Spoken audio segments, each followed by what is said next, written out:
ready, hold tight. Hold on to your hats, boys. Libos. Hello, good evening, and welcome to another episode of the Wednesday Week. Just what the flipping Nora are you all lot doing? I'm still in there. I'm still right behind him. It was just a very well thought out tactical plan by Danny. I want to go! I can literally feel the steam coming out your ears. So it's like a fun little post-game snack. For Wednesday Week!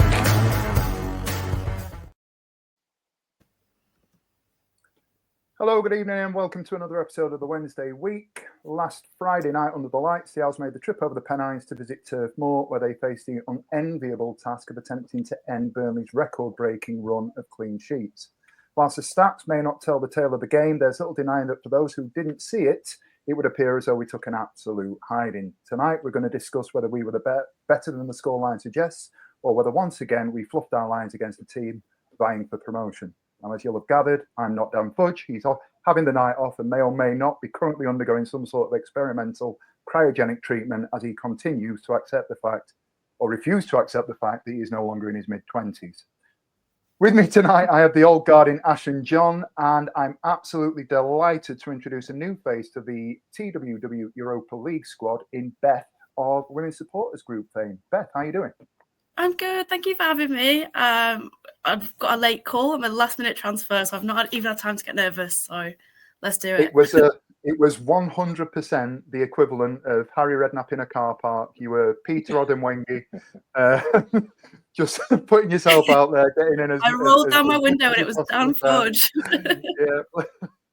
I'm going to avoid making any jokes about car parks and any sort of phallic symbols or anything like that, and let's just move on very quickly. John, evening, mate. How you doing? Yeah, not bad, thanks, Stevie. Yeah, pretty decent weekend, even results aside. So we'd had a few days off work, so yeah, back to work today, and yeah, that's life, isn't it?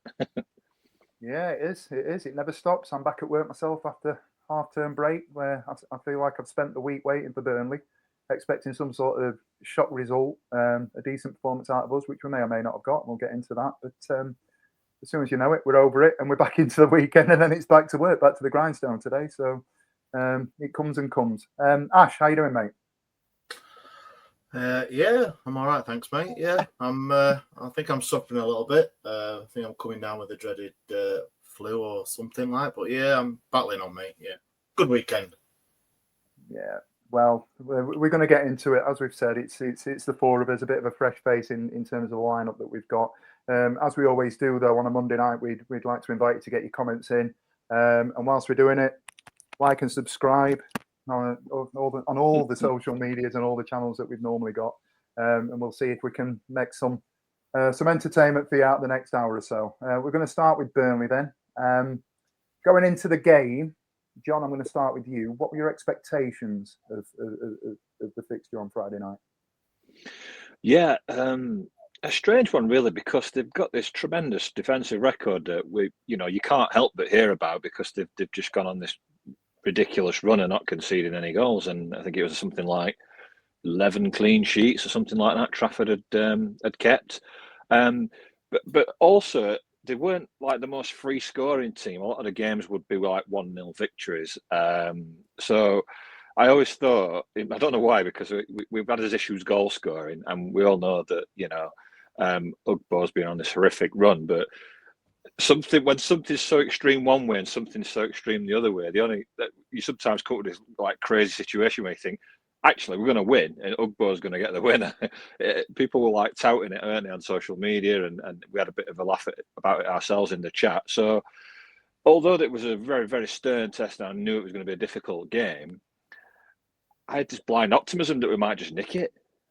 I was confident, to be honest, that we might get something, but we'll get into it. Well, optimism. Beth, expectations going into Friday night? I was really nervous. I guess this is the kind of season, kind of post-Christmas, post like early January, when you kind of start to get a grasp of what your season could be. Because I found a lot of the fixtures kind of over Christmas, over like early Jan, just a bit like, I don't really know what to want or what to expect. But as we're kind of closing down towards the end of the season now, I was really nervous for this. And I do agree with John. There was a kind of like a bit of something in the back of my head kind of being like, maybe we could do it. So I was actually really anxious on Friday night. I was feeling quite unbearable watching it. Yeah, overriding nerves for sure. Yeah, I know what you mean. Ash, myself, yourself, we made the trip over to the Pennines, didn't we? Sort of mid-afternoon, got there in time to see the sights and sounds of sunny Burnley. How did you find the trip over to Burnley? Yeah, it was all right for a Friday afternoon. I don't know what I was more nervous of, for the game or actually going to Burnley, to tell you the truth. It's a ground I've ticked off now. I've not been before, so that's one of the reasons I wanted to go. But yeah, it was a good journey over. Not so much traffic. Got there about 6:15, something like that. So plenty of time to sample the nightlife. Friday nightlife in Burnley. It's much like every other city centre, I think. So yeah, I was the same as everyone else. Apprehensive, nervous. All day on Friday, you did listen to media outlets and on social media about the great run. 1,100 minutes Trafford, 11 clean sheets. They're only 3 off the all-time record. They've got the record in the Championship, but off Manchester United's in 2008, something like that, I believe.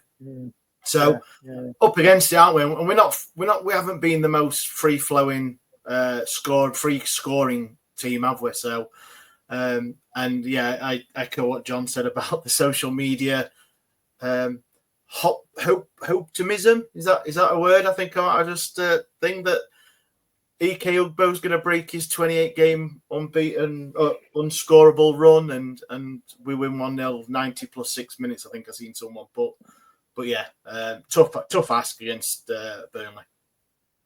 Okay, well, let's get into it then. I'm gonna kick off with a sort of a preamble question, if you like. We've got the sort of the niceties out of the way. We're looking at Friday night, and at time of kickoff, we were within touching distance of the playoffs. And I'm going to say it, we were within touching distance of the playoffs. And you'll have your opinion one way or another as to whether or not we've got a realistic opportunity of getting into the top 6.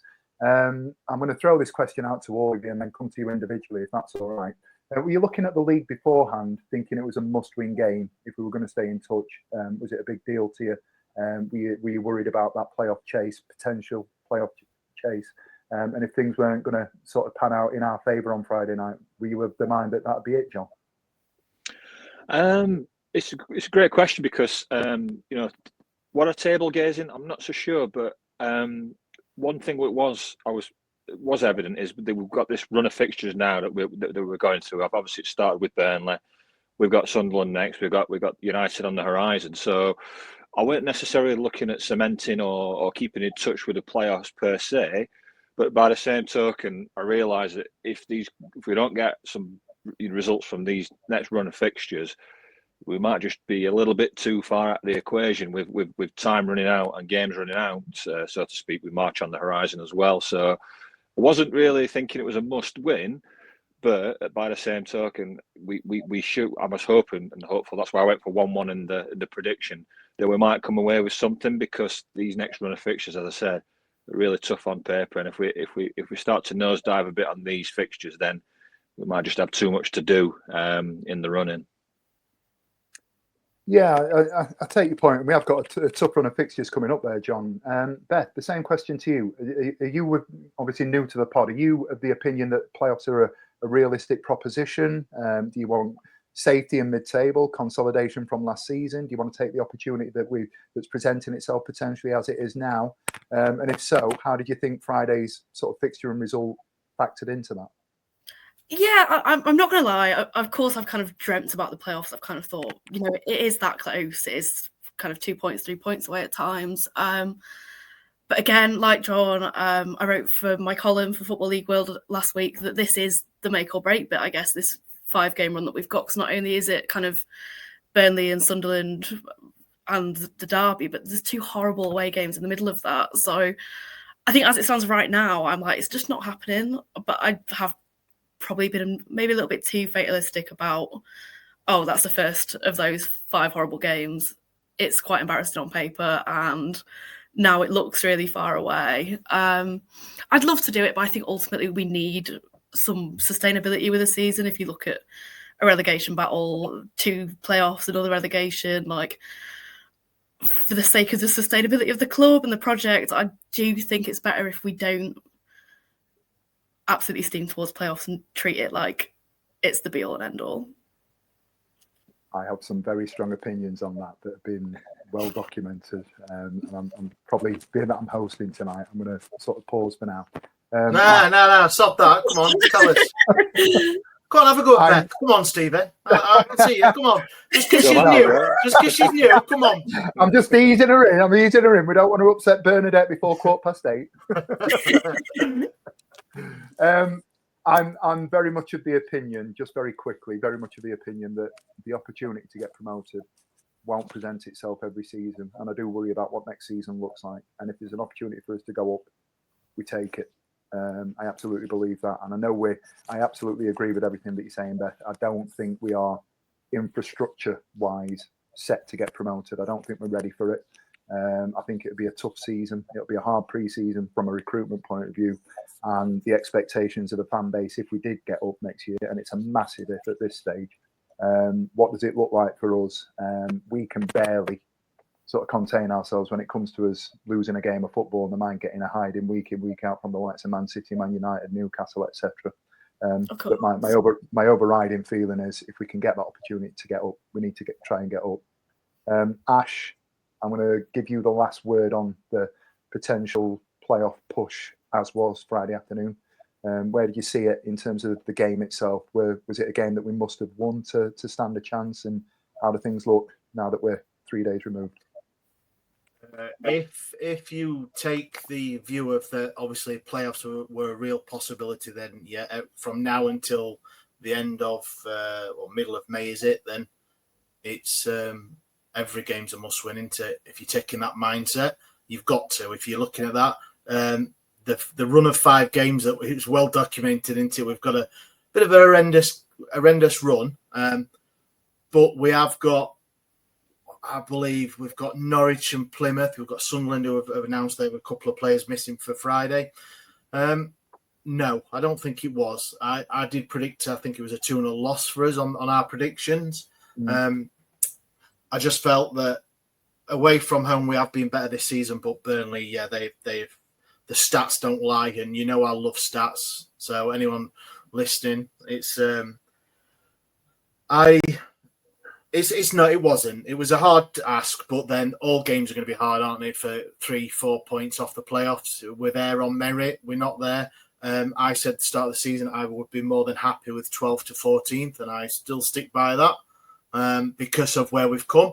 And a lot of people showed this graphic. I think it was Sky Sports graphic of Danny Roll took over, and then it went up incrementally up to where we were, where we were. We're not now, and everyone's going, "Oh, what great progression!" But if you'd have stuck us at 11th on that map, it's still great progression.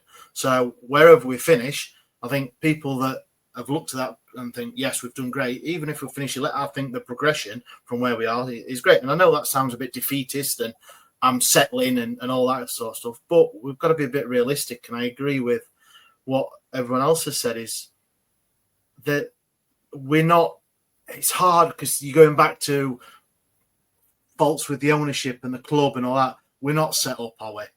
I mean, for no doubt 40,000 Wednesdayites to go to the playoff final, what a great day out. I've still got a hangover from the League one, but and I'm sure we'd make it do, and the journey and all that sort of stuff that is better than the destination for the Premier League. But yeah, I think not this season. But I'd take it. Of course I would. I think a mate of mine asked me, would I take a playoff?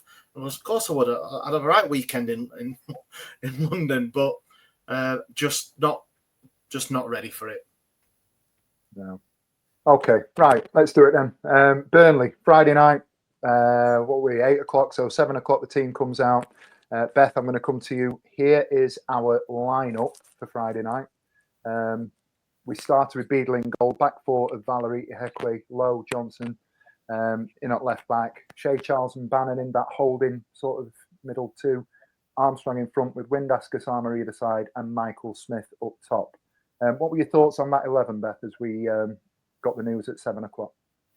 I was happy with it. I'm quite fond of this tactic we seem to have adopted of starting Ugbo, letting him kind of tire out the centre halves, and then bringing Smith on to kind of have a go when they're a little bit more tired. So to be honest, maybe it was an Ugbo game to start. That would have been my only criticism, really. I think, obviously, with the situation we're in with injuries, that position aside, I haven't really got any issues. I'm happy with that. Yeah. John, happy with the team? Yeah, to be honest, Stevie, I were. When looking at that, I don't, apart from the well-documented centre backs that we've got missing, that's a really strong-looking side that we put out there. You'd struggle to find a better side from players that he didn't select, other than the ones that obviously couldn't select because they were injured. So, and I mean, Lowe's come into that centre half position fantastically well. Considering his stature to play that position as well, he's done outstanding. Roll's done brilliantly, and to slot him in and make him like a makeshift centre half there, and obviously Armstrong, the more game time that he's getting, the sharper he's starting to look. He's still a little bit to go in my opinion, but he's getting there, and he brings that extra experience to a midfield which we were lacking for when we get suspensions or injuries to Charles O'Bannon. So yeah. On paper, I thought it looked a really strong squad for us. Team, sorry. Yeah. What about you, Ash? Were you happy with that starting 11? Should Ugbo have started in front of Smith, given everything that we'd sort of said? Right. I've come to the decision about I can't really question the starting lineup because I'm invested and want Rule to bring out the best in players, and we believe in the manager, so you've got to believe in what he's doing and tactics. I've just mentioned this graph of this progression, and if he thinks Smith should start over Ugbo or Ugbo to start over Smith, that's his decision. And when he started Ugbo and then Smith's come on and it's worked, hasn't it? We've all said calling for Smith to start. There must be a reason, and yeah, I'm a championship manager. I'm not a football manager or anything like that. I play on the Amiga back in the day, but I've just got to agree with what he's doing. I think because we all want that, and I can't say he gives two hoots about what I'm saying about the team anyway, but I'm sure he's setting up for a specific reason. And more times out of the, and I don't get this thing about, obviously he's changed it at half time sometimes, hasn't it? Where people have said, oh, he's obviously got it tactically wrong, so he's bringing people on 45 minutes or whatever. I just think it's a hard one. I think there is the thing of you've got one fit centre back, so what are you going to do? Sorry, two. I've just seen. Sorry, Gary's just mentioned about Ogtabeo. Obviously, he's a centre half, but is he not ready? I've not been massively impressed with him, but he's playing makeshift left and right wing backs and left and right back as a three, aren't they? So the Ogtabeo one. Sorry, mate. The Ogtabeo one is something I want to pull at as we get through the game, and so I've got a couple of viewpoints myself, but I want to sort of throw those out to the panel, if you like, as we get through it. If you're watching and you are on YouTube or Facebook, whatever social media platform it is that you're engaging with us on, I'd like to hear from you in terms of your viewpoints on the first half performance, how we set up, how we started, how it felt as we went through the game. Because in the earliest sort of the early knock-ins of that first half, I actually felt like it was a game standing in that sort of away end. It felt like it was a game that we could potentially get something out of. And if you go back and look at the highlights, the first couple are the Ihekwe chance on the 4th minute, where he sort of leant away and stuck his foot out, and it's ever so slightly glanced the outside of the post there. And then the second one was the Armstrong chance that's just glanced wide, with the chance that's gone over that he's just sort of nudged past the post there. Both of those coming in the first sort of 16, 17 minutes. At that point, Beth, did you think it was a game where we were sort of overperforming, if you like? We had control of the game. Was there a renewed sort of feeling of optimism in the team Beth household? Yeah, I was tearing my hair out a bit, to be honest. I was like, this is just so us. We're going to come to this incredible team and play really well. I feel like the game felt like, especially in that first kind of segment where we were playing really well, it kind of just felt like, the cheesy blockbuster version of our season so far. It's like, we're going to come out and we're going to be really, really good, but then be really, really flat. It felt like just like that on steroids. So yeah, I was tearing my hair out that first half, or the first half of the first half.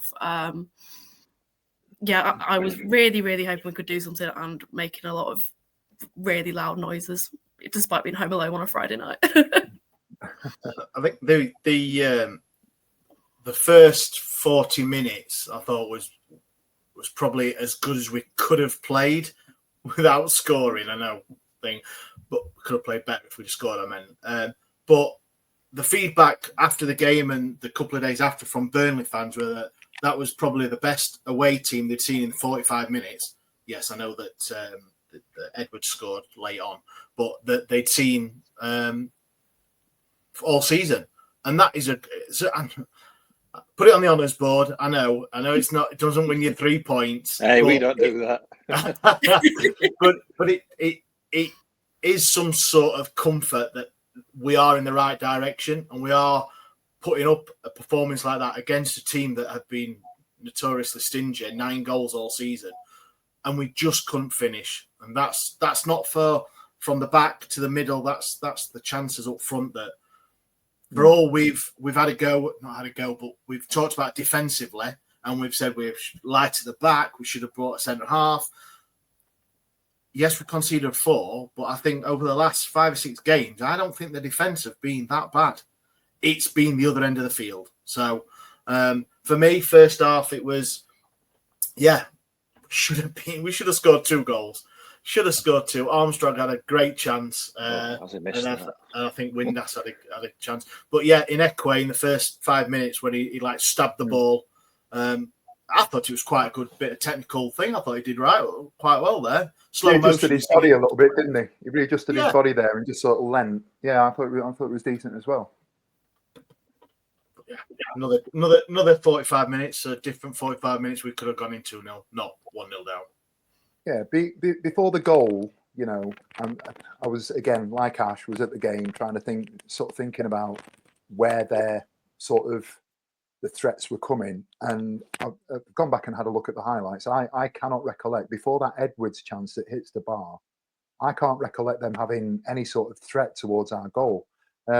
John, when that happened, did you sort of feel that might have been a turning point in the game? I know it was only sort of mid-first half. Did you think here's a turning point in the game and now we need to sort of batten down the hatches because they're going to start coming after?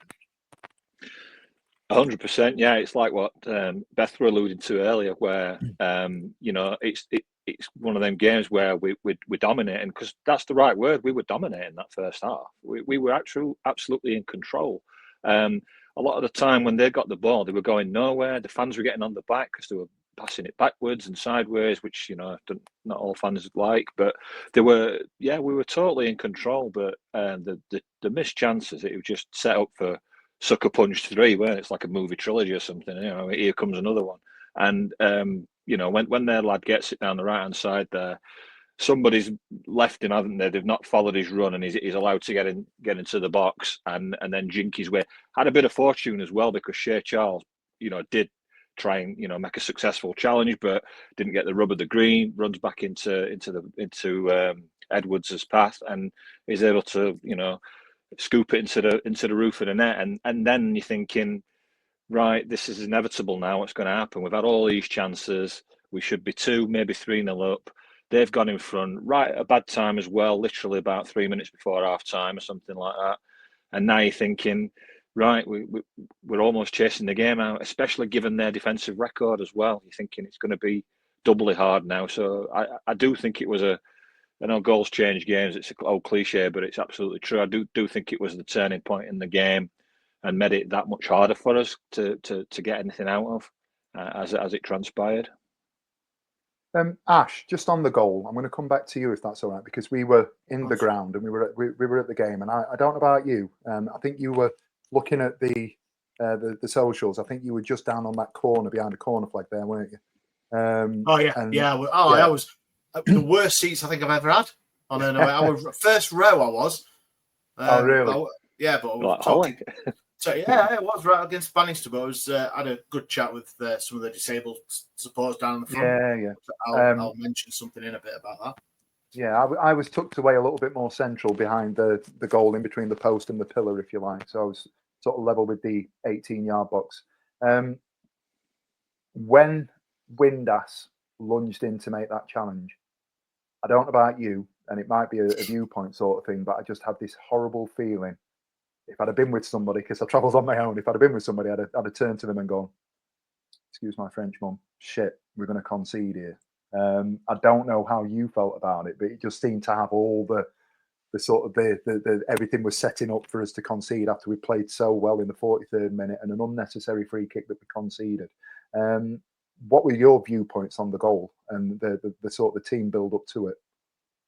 So my viewpoint was walking under the men's toilet sign that goes, Ash is an old man now. He's had a pint before the game. He needs to go to the toilet before half time. How many times a season do you do it? so I'll not exactly tell you what I was looking at, because that's a family show. Please don't do that. But I have seen the highlights. Frustrating, isn't it? You've got that last 5 minutes, 40 minutes plus. You've got that, what they say, the worst time to concede. You've got that, and I thought, looking at the, and maybe wrong and everything, I didn't quite understand, but he plays a 1-2 into the box, and there was Mark Johnson and Bannon both like just off, and not either of them checked the runner, like Edwards, wasn't it?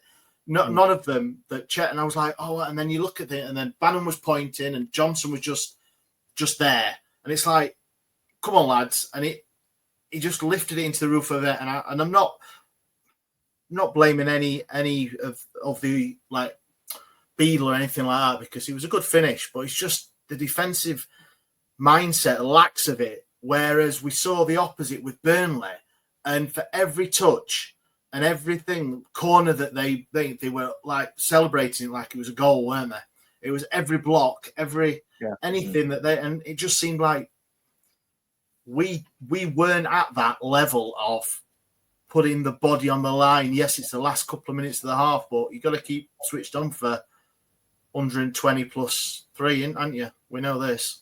Yeah, absolutely.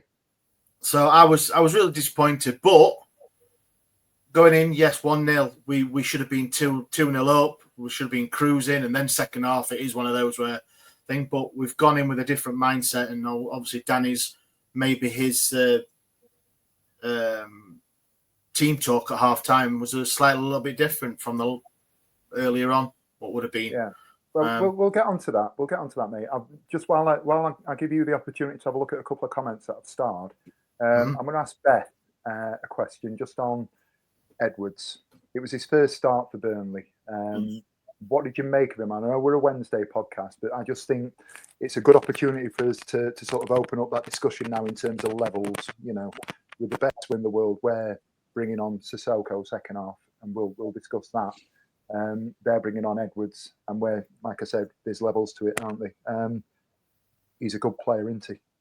He's ridiculous, and I was furious when Burnley got him. I've seen him in the Champions League be really good, and I don't know if you've seen this week. Burnley, I've only seen clips from it on TikTok, but Burnley have released this kind of, it's like a little documentary about their last couple of days of the transfer window, and they've got Edwards in, and there's a scene where one of their kind of big men in their hierarchy is saying, you know, this guy's got Premier League interest, like the money is a real issue here. We're competing, I think they say Palace, maybe a couple others.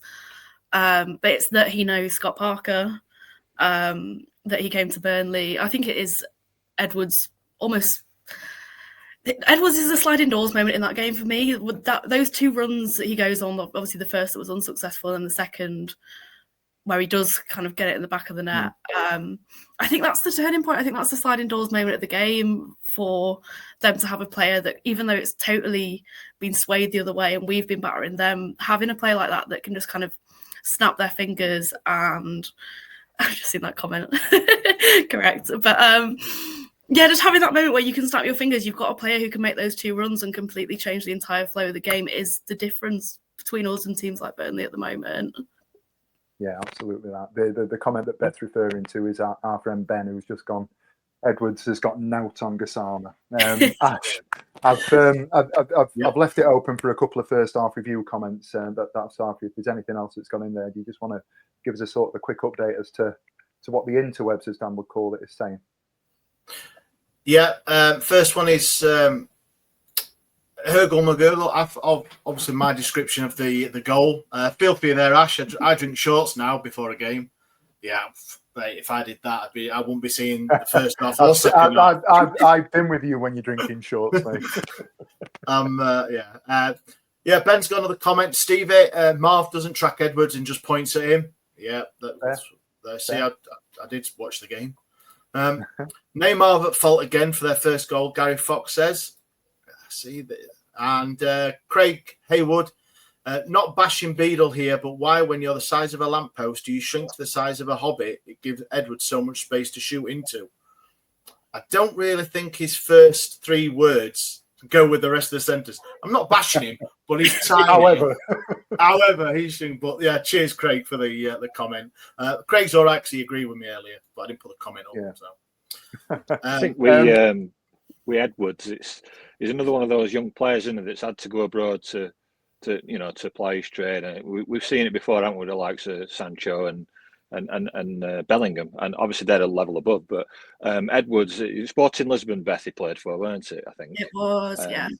Sporting Lisbon, yeah. Obviously, giant of a club in Portugal, and to get somebody like that into the Championship, it's probably only a handful of teams that can do that. Usually ones that have got parachute payments, which I think Burnley may still have got, maybe on the 3rd year, possibly. I don't know, but yeah, you're talking, and then they bring on Shelby, don't they, later in the game. So I mean, it's levels, isn't it? I mean, our squad's still largely, not massively unchanged from last season, and they're bringing a Champions League player into the Championship. So and the quality was there to see, wasn't it? So I think Spurs were after him. I think for 20 odd million. I think was it something like that? Yeah. It was a lot of money. Academy, isn't he? He's Spurs Academy. He knew Scott Parker when he was at Spurs. Scott Parker was doing his coaching badges there. I don't quite know the circumstances of how he ended up in Lisbon, but in those clips, that little documentary that's come out over the last couple of days, it's the fact that he's worked with Scott Parker that gets him to the Championship, was all of his other offers were Premier League. So, yeah, that's another thing, isn't it? That's the thing when we're talking about it, and you're looking at the pull of these bigger clubs. It's more than just the parachute payments and the fact that they've been Premier League. If you're knocking around and you're wanting to rebuild a career or get your foot in the door in the English game sort of thing, are you going to come to a club? I'm not saying come to Sheffield Wednesday, because I think we're very fortunate in terms of the manager that we've got and the reputation that he has internationally. But when you've got Scott Parker, who's played Champions League football, who's played Premier League, I'll stand correct, I think he's won the Premier League at some point, hasn't he? That sort of reputation, that sort of air of gravitas that these people carry is a massive pulling power, isn't it? You could say the same for, or what we thought for Danny Rule. Yeah. German manager, German assistant manager, Southampton, Bayern Munich. So we thought that we were getting someone who could have that, 19 to 22-year-old German, pull. And he hasn't quite yet, has he? So I think, yes, we got Gassama and Masaba who were here before. I think they're 2 great young players that obviously not as probably. Gassama is one of like an Edwards type for us, Masaba not so much. But I thought Danny Rule might have been able to do that in January for us, being as that we are lacking any sort of money or thing. So I think what Parker's done with Edwards is what I was hoping that Danny Rule might have done with a German youngster or a player, do not necessarily be German, but from Bayern Munich or any of these other Hansi Flick of Barcelona, from Mestalla. Let's put a pin in that because we do have a hot topic tonight that may make a little bit of reference to that. I want to get through because I can feel that from his deathbed, Dan's probably looking at this going, we're 35 minutes in and we've only just got to half time of the Burnley game. And you know what? He's an absolute stickler for running to time. Adverts. I'm going to do the adverts in a minute. Hold that thought. There's just a couple of things I want to pull in before we get to that. We've referenced in the comments Marvin Johnson and the fact that he's come back into the team and he's had a bit of a torrid time, if you believe everything that's been said in terms of his personal life. Disclaimer, not an opinion of the podcast. It's just the things that people are saying to us on the socials. He has improved his performances recently, hasn't he? I don't think there'd be too many people that want to dispute that. He had a torrid time against Edwards first half, and the reason that I'm bringing him up, was it the right call to bring him off at half time, given that we conceded 3 goals in the second half? I'm asking the question. People are saying that he was at fault for the first goal. He'd also been booked. John, I'm going to ask you, do you think the fact that he was booked was a reason that he was substituted, or would you attribute that to the fact that we just needed to change it? I think the lion's share of that decision was the early booking, Stevie. I think, especially with a player like Edwards, who would have been constantly running at him, knowing he was on a yellow. I think one of their players got a yellow, and the commentators were saying Gassama should do the exact same as what they were asking Edwards to do on our booked player. So I think, you know, the majority of that decision was the booking, and he were getting a bit of a rinsing, weren't he, from Edwards as well. So the second part obviously be tactical, but for me, I think it was, you know, if we're going to struggle if we go down to 10 men, so I think he was thinking it's not Marv's day. I could do a change as well. So I think mainly it was because of the booking. I thought it was an injury. I think Craig's just put a comment in here, 100% because he was injured. He did his back according to his missus. But he did go down injured just before, didn't he? And then he got subbed, so I didn't know if it was. Yeah, he was having a bit of a torrid time, but I mean, I'm sure no one would like to get hooked at 45 minutes with only one. It's not like we were 3-0 down at half time. It was only 1-0. But yeah, because he did that with Charles though, didn't he? You know, just before he announced he was staying, he hooked him at 45, didn't he, with a yellow card? So it might be something that Danny's got in him. If he sees a player that's made 2 or 3 challenges, had a yellow, and then he's nicked one, and the ref said, "Look, your next challenge, that's it." And against Edwards, we've just been lamenting about it for the last 5 minutes, haven't we? There's always the chance in that. So, yeah, maybe we'll never know. Was it the right decision or not? We conceded 3 more goals, so no, it weren't. Just to play like the wet wipe equivalent of like devil's advocate, because I'm a bit of a softie with like player criticism. We have just spent like 5-10 minutes talking about how Marcus Edwards is like a cut above the rest at this level, and Marvin's he's obviously been in and out of the team. He's probably not one of the players that Danny's like, that's the Danny role player, that's the one I want to tie down. He is at fault for the first goal. He does lose his man, but he does get back to Edwards, and it kind of ends up in this kind of weird. Edwards' back is on Neymar's chest, and it's like, if he does anything there, Edwards is going to rinse it and get a pen. Like he's probably out of his depth, and if his contract is reportedly up in the summer, he's probably not someone who we're going to keep, and he's probably not someone who's going to get to another championship top half team. Like, just for a bit of realism and being a bit. I'm a softie with player criticism, so just to say, well done. No, it's much appreciated. And there are a couple of comments that I'm just going to go back to. Gary Fox has been on. Right decision, wrong sub. Should have brought Hatsuse on. I have opinions on that, but we'll hold that because at this point we are going to pause. Chris Rock's going to come and talk to you about buying things and betting and stuff like that. See you in a minute. And we're back. Okay, so half time. We've dragged Marvin Johnson. We brought Otigbayo on. Otigbayo's a player who we've recruited from the free agent market. He was 19 years old, recruit from the free agent market. I think it'd be remiss of us not to mention the fact that he was released by Burnley. We picked him up after it was deemed that Burnley, he was surplus to requirements at Burnley. And again, that's just the point I wanted to make in terms of the levels that we're sort of operating at the moment. A couple of those comments actually alluded to the fact that it was possibly the right call to take Marvin Johnson off and but the wrong call to bring Otigbayo on. Where do you stand with that one?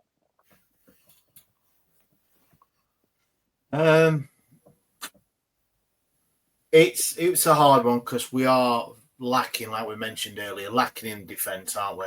Whichever, and he wanted to bring another centre half on and move low out to the left, weren't it?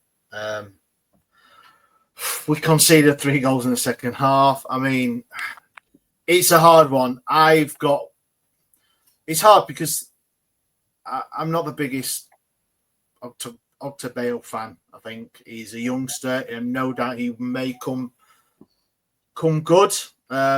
Is he going to get the required training and learning from Sheffield Wednesday to step up that centre-back position? I'm not quite sure. I don't know. It wasn't the right decision, purely on the fact that we conceded 3 goals with him on the 45 minutes, which is very harsh, statistically way of putting it. Right. I'm going to follow that question up then, Beth, with one to you, ever so quickly. Otigbayo was not the right person to bring on. There's some clamour in the chat, in the comments tonight, that Hatsuse might have been the player that we should have brought on. Where do you stand on that one, given that he came in late and has been training with the club, but we haven't actually seen him kick a ball in England before? What are we basing the decision that Hatsuse should have come on with on? I mean, if we're going philosophical, it's probably just like, he's the unknown, isn't it? We know Otigbayo can be a bit mid, and maybe Jesus is the answer at the point where the defence is shot and we're all looking for answers. By the point that we were 4-0 down and Rio was on, or whatever the timeline exactly was, we were down big time. Maybe it would have been the right decision. I mean, Rio Jesus was sorry to jump ahead, but was my kind of silver lining of that game at that point, and thought he had a very promising cameo. What did he get? 15-20 minutes at the end? Like, chuck him another 78th minute came out, and we were 3-0 down.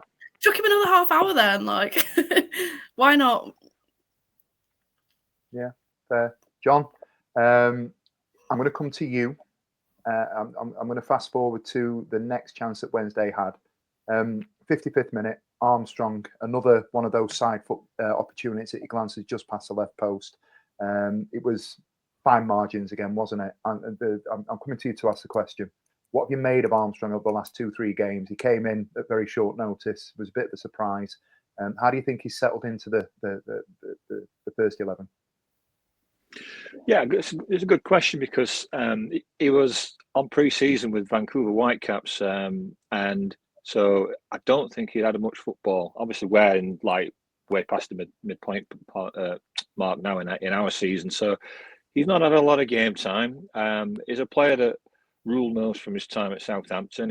He's played well. When I've seen him before at Southampton, he had some good games and scored some good goals. So I like the signing, even though some were questioning, he's 32. But 32 is, like I've said before, is like the new 29 in modern football. If you're looking after yourself, it's not kind of the same deal as it used to be. So I like the signing. Age didn't concern me. So far, what I've seen from him is he does still look a little bit rusty in games. I still think he's getting his match sharpness back. I think we'll see the best of Armstrong in the games to come.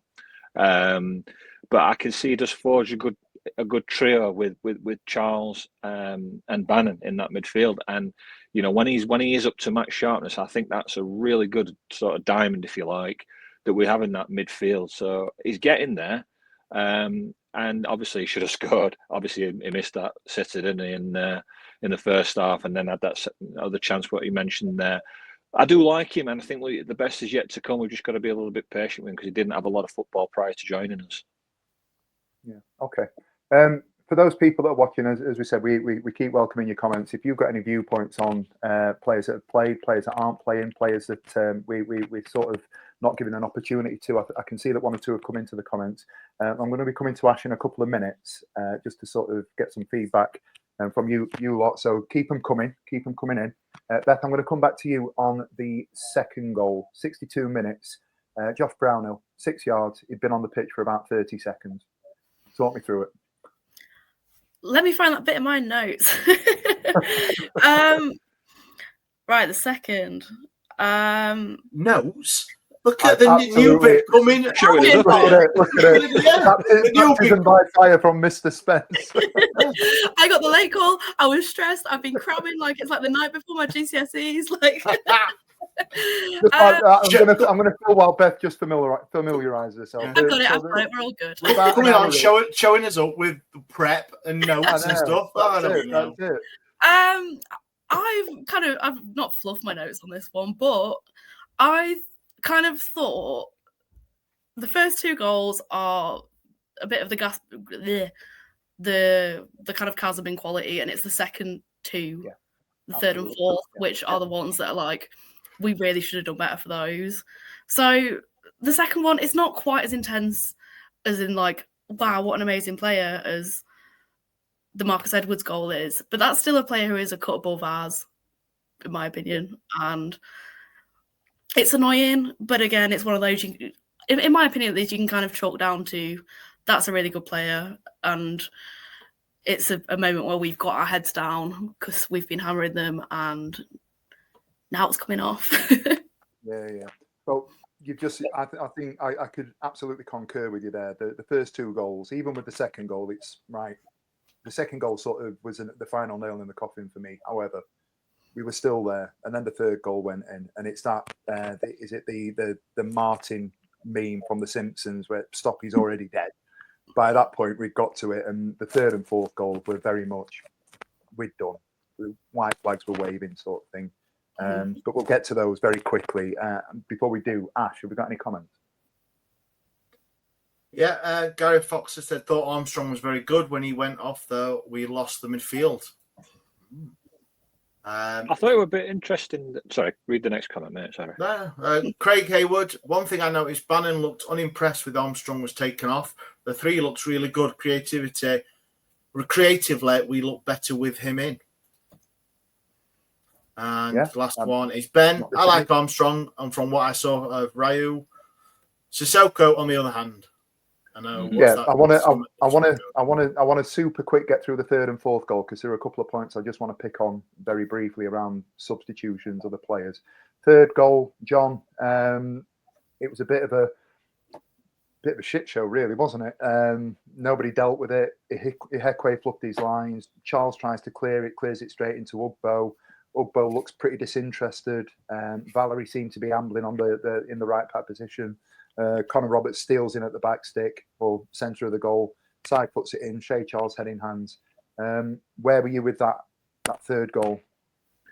Oh, it like you said, Steve. It was like when after the second goal, it was almost like like white flags were flying. And what was frustrating with it, it was just when the ball was pinging around the edge of our box, and no one seemed to get a hold of it. No one seemed to be decisive enough to just get it clear, get rid of it. And obviously, it rolls back in, finds its way out onto that left-hand side, and then they put a ball in, which we should have been doing all game. But the point is, they took their chances. They put a quality ball into the box, and there was a man there, wasn't there, following it in. It was an easy tapping, really, wasn't it, for him? And it's just like, that's what we should have been doing in the first half. But we didn't, that Armstrong, he puts that in, it's completely different. That were a quality ball that came into Armstrong. The difference were, he put ours wide, and theirs is just an easy tapping. And I think by that point, it's just like, oh dear, I think, I feared that we might be on another, I know it ended 4-0, but at that point, I genuinely thought this could be a bad collapse and we might end up seeing 5 or 6 here because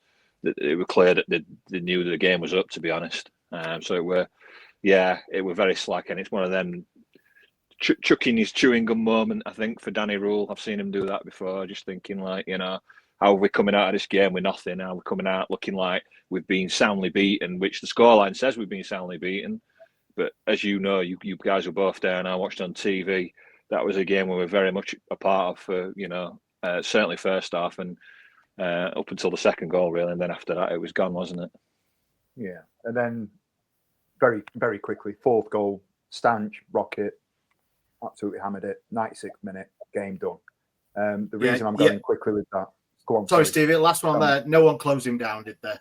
Like exactly what John said. Heads had gone. There were no closing down or anything. It was a good goal. I'm not taking that away from the guy, but you do want someone on him quicker. You know he's going to take a. Well, you don't know, but you take a thing of getting to your man quickly, don't you? You suspect. No disagreement from me there. Sorry, Beth. Go on. I was going to say it's a straight back goal, isn't it? If you watched the Championship 2 seasons ago, he scored that goal 4 times over, identically. And if he's in that position, go to him, man. Like, carry on. Sorry. Question for you then. Sort of segueing between the fourth goal that's conceded and just a question around our goalkeeper, who was very much maligned following the dropping of the ball against Coventry. Dan had called it Adrian Durham radio. I'm going to put a question out there. Would you attribute blame towards Beadle for any of the 4 goals on Friday night? One word answer, John. No. Beth. No. Ash. There's a lot more going on before any of them get to Beadle, but no. That's the longest one word I've ever seen him. No, okay. I couldn't. No, I tend to. It was just a point that came to me, and that Matt Strickland actually just put up a comment on regarding the referee, and I made a comment in I think it was the LMS chat actually. There've been referees that have been that we've kind of got after a game of football that for their ineptitude, their inability to be able to sort of referee and control the game. It felt to me like a championship game on Friday night was a little bit too big for him. And I know that there may be Burnley fans that come at me and they might clip it and so on and so forth. However, he seemed to me to favour the home side. I don't know if you guys agree with that. Ash, I'll come to you. I do indeed. I think some of the decisions and when you've looked back at the highlights, it hasn't shown you the actual fouls and decisions and yellow cards. There was a couple that were frankly disgusting. I think it should have been a yellow card. There was like a forearm smash on Gassama, I think it was. That was a bit tasty. There was a bit niggly. And then booking Gassama as well. I mean, I think you come away as a 4-0 loss and you sound bitter, don't you? But it wasn't like that at all. We did get soundly beaten in the second half, but I think some of the refs' decisions were questionable again. But that didn't cause us to lose a game. Should I put that? So yeah, fair point. Okay, I'm gonna park it there because it's 53 minutes into the pod and we've done one subject and I had about 5 or 6 that I wanted to get through. So I'm going to get through the rest of them. Beginning with this evening's Beth, cover your ears. I want to see you cover your ears. Cover your ears. Tonight's Hot Topic. You can uncover your ears. and I thought you were going to say something like really controversial about women's football or something. Then, Stevie, what were you saying about women's football? There will be no slander from me. At all. No, I thought you were going into I was segueing into your next thing. No, I'm going to call. I've given it a title. I've even given it a title. The title of tonight's hot topic is Danny versus Dejphon. Now it's a topic that I know people might roll their eyes at and sort of think, "Oh my God, we're here and we're talking about it again." However, I want to go not to the starting 11s, but the squad. Thunderbird just saying I thought it was safe without fudge. Sorry, guys. I don't want to go to the starting 11. I want to go to the squad. It was clear, having looked at their bench and the players that they brought off the bench, and I know we can talk about the millions of pounds that they've got.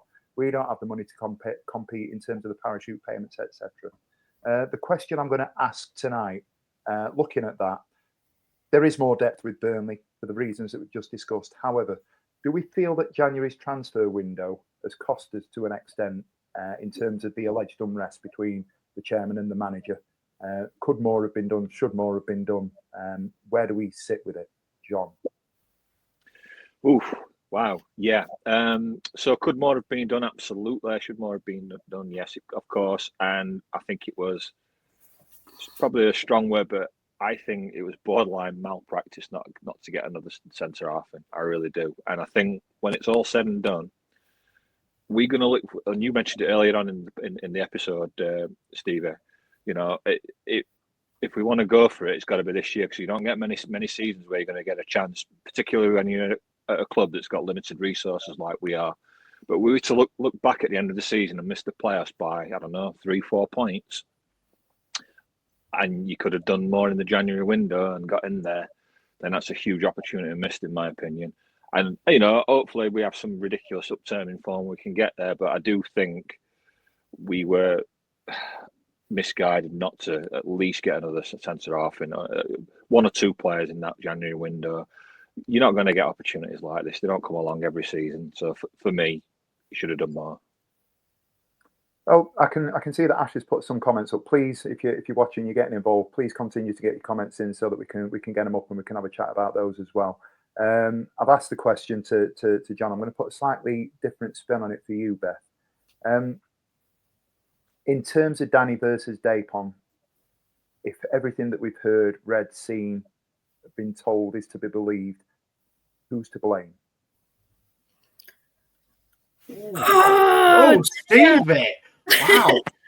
I might have Dan to won't ask that. I know I'm not here at my best behaviour, but I might have to be a bit controversial here. Like, we know Chansiri is difficult. I don't know of a manager that we've had that hasn't had an issue with Chansiri. Maybe this one is on Danny.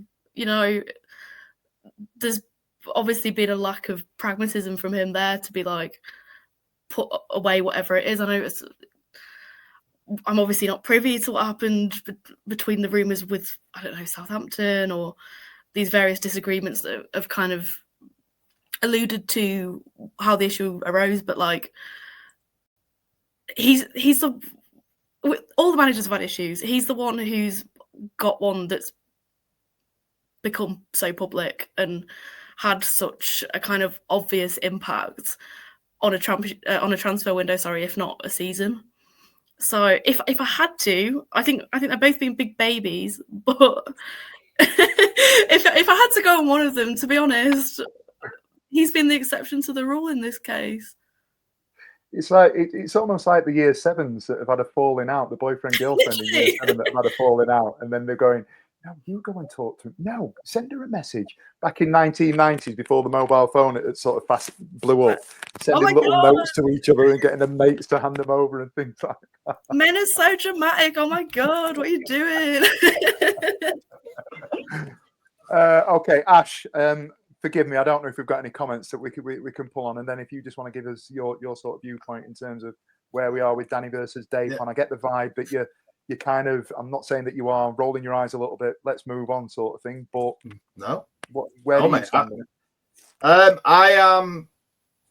don't know, to be honest. It's one of those, because obviously if you don't listen to rumours or anything, you're looking at the lack of bringing in cover in January. Or what Danny says is impact players, but not impact as in coming off the last 20 minutes or something. He wanted impact to the first 11. That's what he's always said.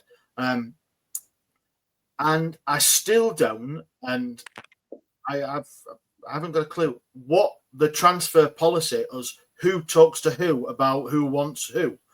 Do you go as a Danny, as the team leader, do you go to your boss and say, I need some extra people, like I fancy this guy and all this, or does the manager go to his team leader and say, look, I want you to improve, what do you need? And you know, that relationship of, and we've said, like, has it because somebody didn't pick up a phone for 3 weeks of January, and then it was the fans forum, and then things were said, and then a couple of days later it's like, oh yeah, we talked, we've done X, Y, Z. I don't know. All you got was that the chairman and the owner has a transfer advisors, maybe, or committee that is the guy Beadle still there? Kevin Beadle, yeah. Kevin Beadle, yeah. So does Danny go to him and say, I want 3 centre halves and 3 strikers? These are the players, and go out and get them, and then they go, right, Mr. Chansiri, we need 5 million quid for all these loans or whatever. And unless you understand that, we don't actually know, do we? Because if you're wanting, and I do believe the Southampton thing was an issue as well, because if you're wanting to succeed in your job, I would be knocking on his door every day going, I need a centre half, I need a centre half, I need a centre half, I need a striker. If you want me to progress this team and you want to sell it and you want to sell it as a Premier League team, I want this and it's going to cost us 500 grand. If the owner turns around and went, no, you're not having no money, then fair enough. But we will never know that, will we? We don't know if Danny's gone, here's a list of 10 players, and then the owner's gone, no. Oh, you can have him for 50 grand. Oh no, you can have that centre half, and then the selling team have pulled out on the 24th hour or whatever the term is, 12th hour. Mate, I don't know if you've had a chance to have a look at a couple of the comments that have gone up. If you're in a position to sort of go through a couple of those with us. Yeah, Matt Strickland, well said, Beth. Thanks. And Thunderbird, exactly, Ash. So we're getting some good feedback here, right? David Singleton, did Danny tell the truth in what we had someone and their team pulled out? Can't see him saying that to cover DC. See, that's a good point, isn't it? Like I say, it's cheers, Thunderbird, 11th hour, yeah. Oh. Yeah. Okay. So, yeah. Right. So that was tonight's hot topic. I'm not going to play the graphic again. Or will I? Last couple of bits. We're just over the hour mark, and we do have a lot more to talk about. I'm going to pull a couple of bits that we're going to put to the wayside for maybe some polls on socials in the week. But I didn't want to talk to you guys tonight and have this conversation without mentioning the Derby release or Derby ticket releases that have come out today. For those of us that may or may not have seen, just to keep everybody in loop, Sheffield Wednesday have released a pricing strategy for the upcoming Derby on March the 16th, and the tickets are coming in at £45 for the Cop and 55 on the South, I believe it is. In terms of the Derby Day ticket prices, we've got a fancy little graphic here that I should have put up before I even mentioned it, to be fair, that Dan has prepared for us earlier on this evening. As you can see from that, the Cop, we've got the adults, members are in at 40, non-members at 45. You can go down, pick your category there as we're looking at it on the screen at the moment. The Northern Grandstand, we're coming in at £45. If you're an adult, and I haven't looked at it properly, but my sister sent a message tonight, bless her, who's got a ticket for my sister-in-law, and they are paying £55 to come and watch the Steel City Derby on March the 16th. Some people will obviously throw their arms up in the air and start talking, shaking the fists at the sky and so on and so forth. But I'd be really curious to hear your viewpoints in terms of where you are with the thoughts on the ticket prices. Should we be outraged and shocked at this stage, given that we've talked about it before, or should we just sort of accept it now? Beth, what do you think? I mean, it's emblematic of a wider kind of issue in football. To bring a stat to the table, I heard at an FSA, Football Support Association conference fairly recently, that if a loaf of bread had inflated at the same price as a football ticket since 1990, it'd be a fiver for a loaf of bread. I love that stat. I just think it's terrible. Yeah, the EFL generally has been allowed to run wild with pricing, as is our owner, especially. The Premier League, luckily, I guess, have slightly more regulation thanks to the Football Supporters Association. I tried to do a bit of more research on it. I tried to look at the last time this fixture happened, and in 2017 it was £32 for a Wednesday night to watch the game at Bramall Lane and £37 to watch at the home fixture from the Cop, which is still awful. Like, I'm someone who has been priced out of going to the football fairly recently, and I will be able to go to the derby thanks to changing circumstances generally. The comments are distracting me, sorry. But you'll get used to it. You'll get used to it. But yeah, it's embarrassing.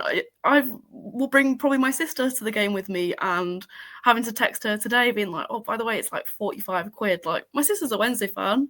She comes a few times a season and she'll want to come to a big game, but it is exploiting loyalty. And is £50 or so going to be the limit to blind loyalty? I kind of hope so, because it is unsustainable when you're a match-to-match fan like me who lives 40, 50 miles away and can only get there every so often. It's really disheartening. And yeah, I don't know where we go, but I mean, there's a football regulator coming in, so maybe they can help.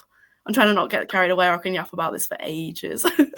Yeah. It's interesting, and not to disagree with the point that you've made, but we did do a little bit, and it'd be remiss of me on balance not to sort of share a few other stats with you.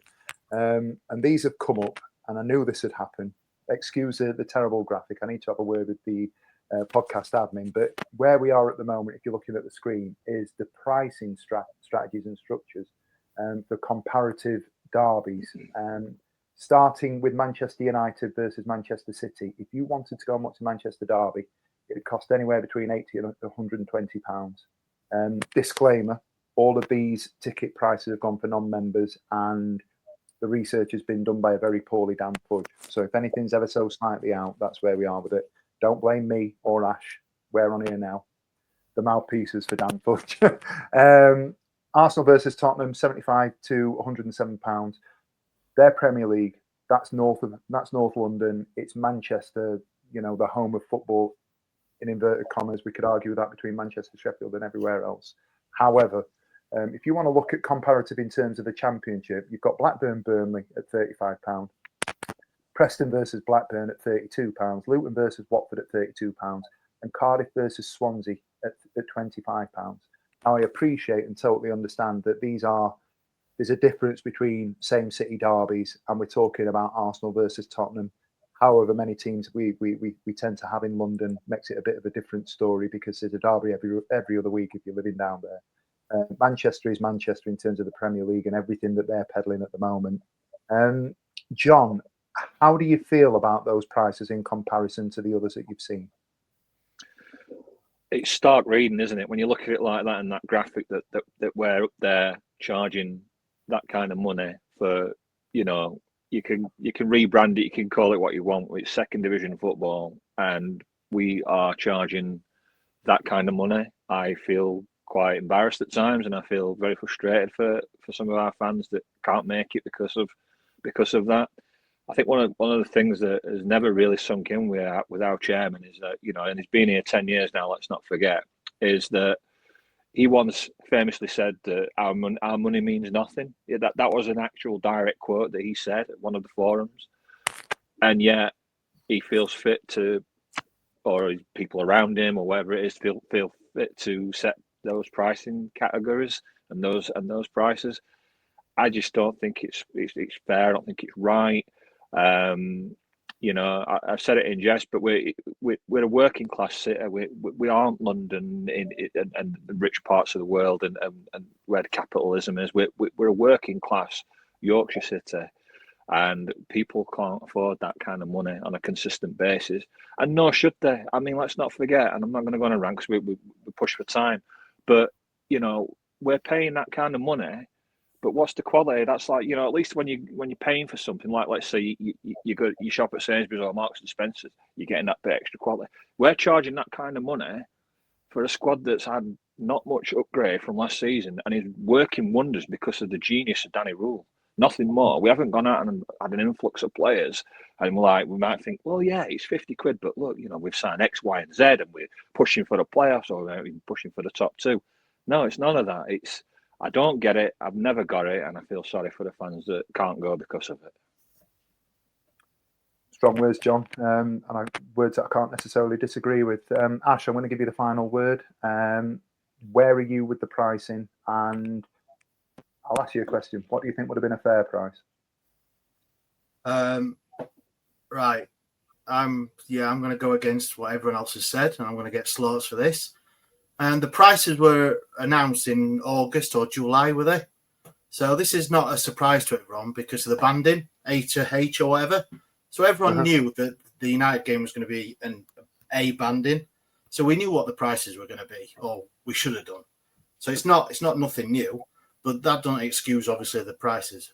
But I'm taking it, and this is not a I'm all right, Jack, because I've got a season ticket. I'm not like that.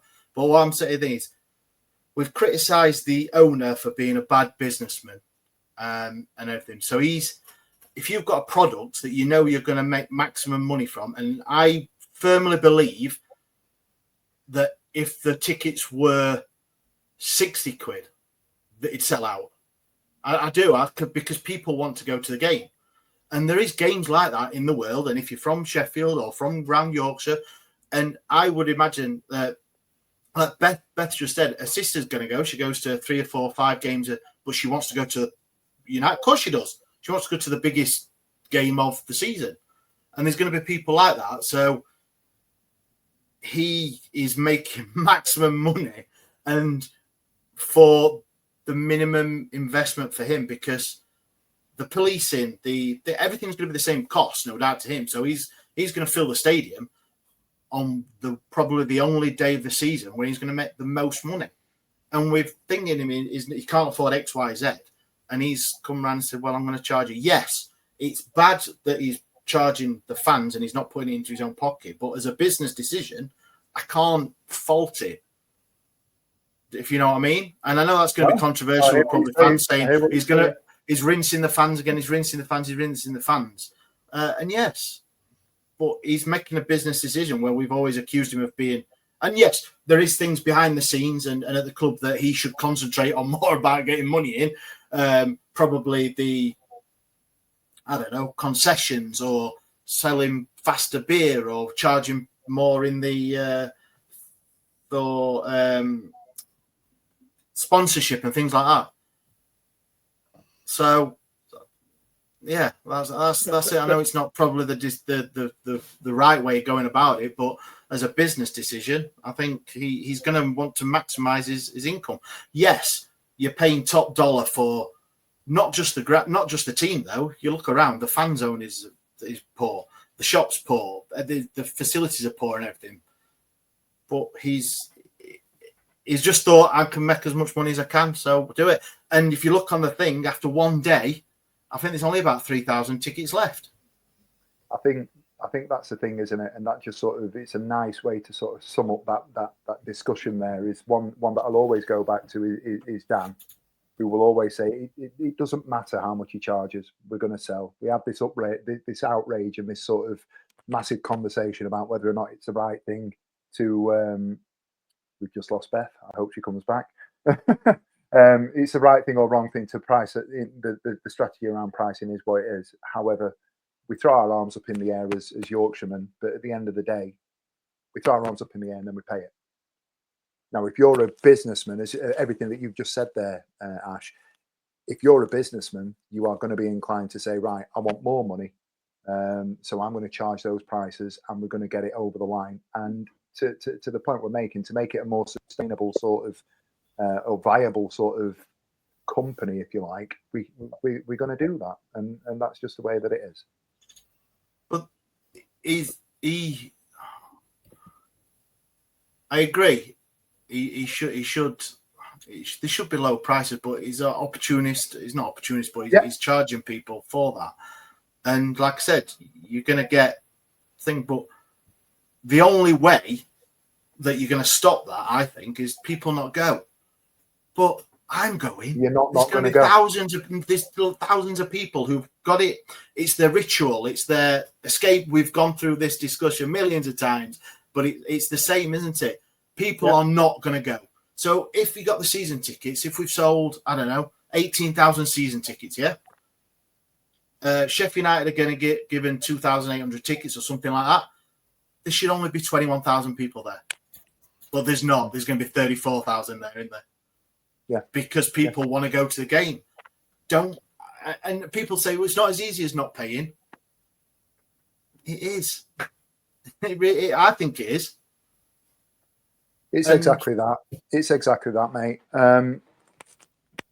Have we had any other comments just on that sort of discussion point before we start to wrap things up? Matt Strickland says he should sell more half and half scarves. Imagine that. Oh, hey, has anyone ever seen one of them? A Wednesday United one? Did they do one for the FA Cup or anything like that? I'm not going to lie, mate. I've just vomited in my mouth a little bit. You've got one, ain't you, Stevie? No. Gary Fox doesn't agree with me. He says it's not the point, Ash. He's ripping us off. Plus, he's not investing it back in the team.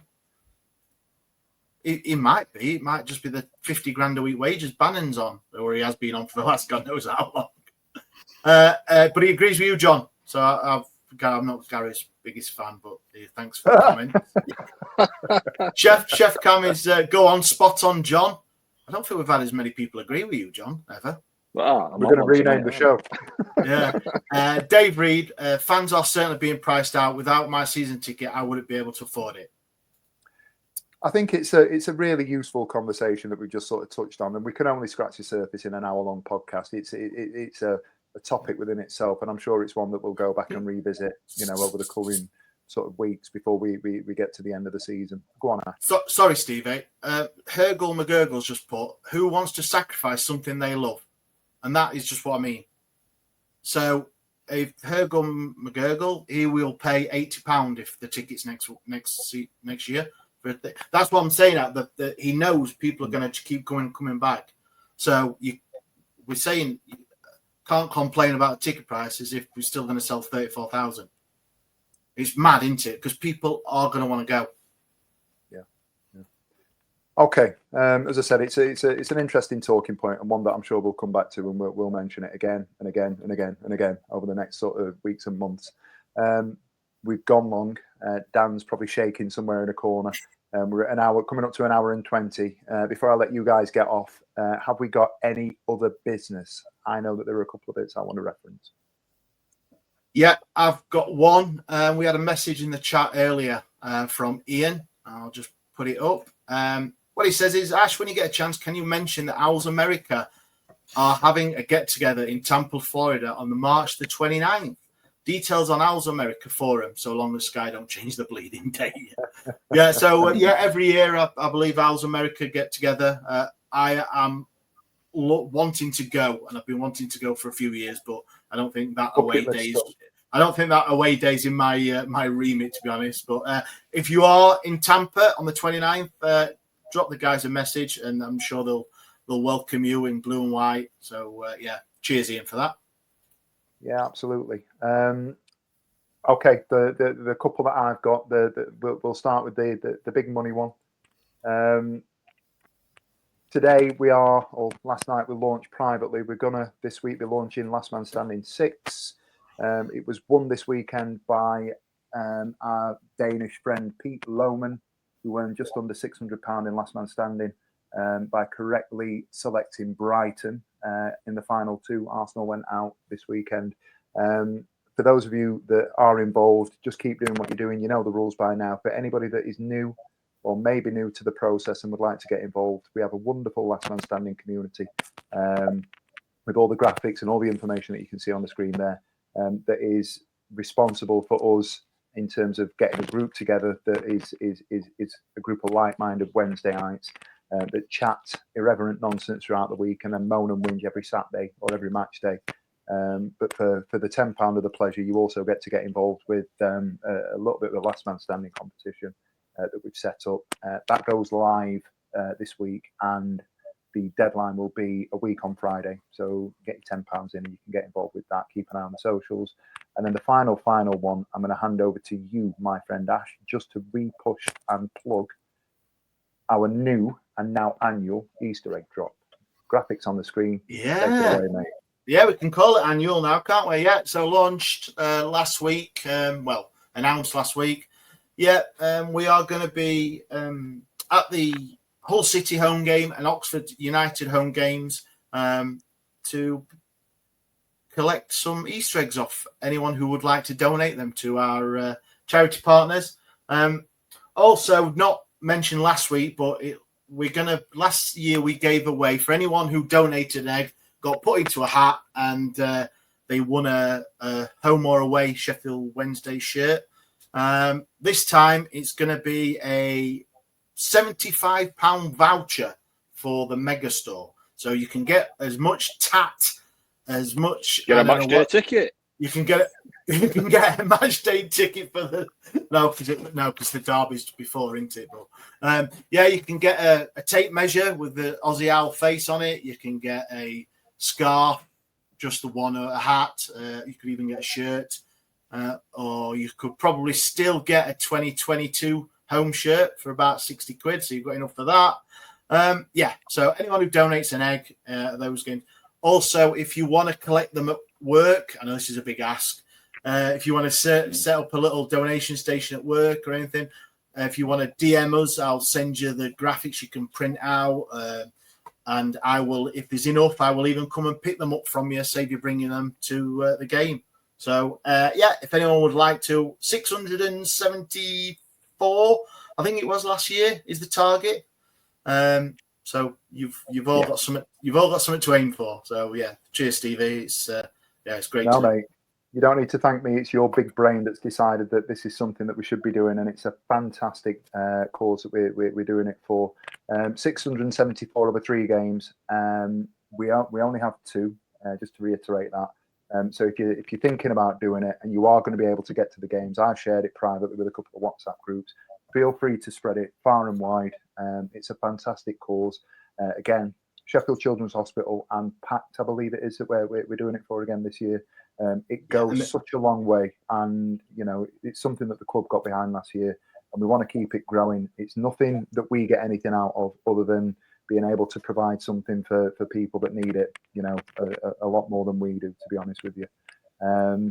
But thank you, Ash, for you coming up with what is a fantastic initiative that I think everybody involved with the podcast should be really proud of. I have any other business as well. Sorry, I didn't tell you. I've just thought of it or thing. One thing we don't push enough of is that our the reason for Last Man Standing and all the stuff that we do and any monies we're getting from YouTube or anything like that goes to our community fund, and that is for any of you guys that know or need yourself help with getting to the games. We've just been on about the price of tickets. So if you can't get to a game, you would like to go to a game for the first time and take one of your kids or a parent or anything like that, please just get in touch and we will see if we can help you with getting to see Sheffield Wednesday and impart some of that. What's the negativity on you? Spoiling your weekend. Pain. Yeah. But please do. Just you email us, DM us on the social medias, anything like that. If you know somebody or yourself finding it difficult to get to games, then we will endeavour to help you. That's what it's there for. So please make use of it. Just one last thing off the back of that before we say goodbye. I know that it can be a very difficult thing to sort of ask for help, and it can be something that you might feel that you're a little bit uncomfortable doing. On our DMs, we're absolutely faceless. We're not going to sort of exploit anything. It's not gratitude. We're not looking for any sort of gratification. We won't be sharing anything. If you want some help, let us help you. And it's as simple as that, really. Okay. Right. I'm going to go before an hour and a half because Dan's going to absolutely blow his lid. Sorry, Dan. Sorry, boss man. Sorry. John, thank you so much. Just a final comment there from Dave. It's okay not to be okay, and I couldn't agree more with that. If you know and follow our things, it's a real thing that we're all about. Beth, you've survived. How'd you find it? Thank you for having me. I hope I've filled a quarter of Dan's shoes and hopefully behaved a bit better than he does. You've absolutely behaved better than he does. Yeah, massively on both counts. Yeah. And thanks for everybody on all the social medias that have got involved this evening. It's a nerve-wracking thing when you have to do the presenting rather than the chatting. Thank God that's over. I'm going to go and get a beer, and I'll see you later. Every week, live from 8 p.m. It's the Wednesday week. Bringing you football analysis. He came in. I think he scored a goal. Bringing you banter. Yeah. Bringing you responsible life hacks. Met you wonderful souls at 10 a.m. for some shots. The Wednesday week. 1, 2, 3, 4 live. Available on all social medias. Obviously, this goes out on YouTube and as well as all the other social media out there, podcasts, etc. The Wednesday week 24-25 season. Join us. Put on your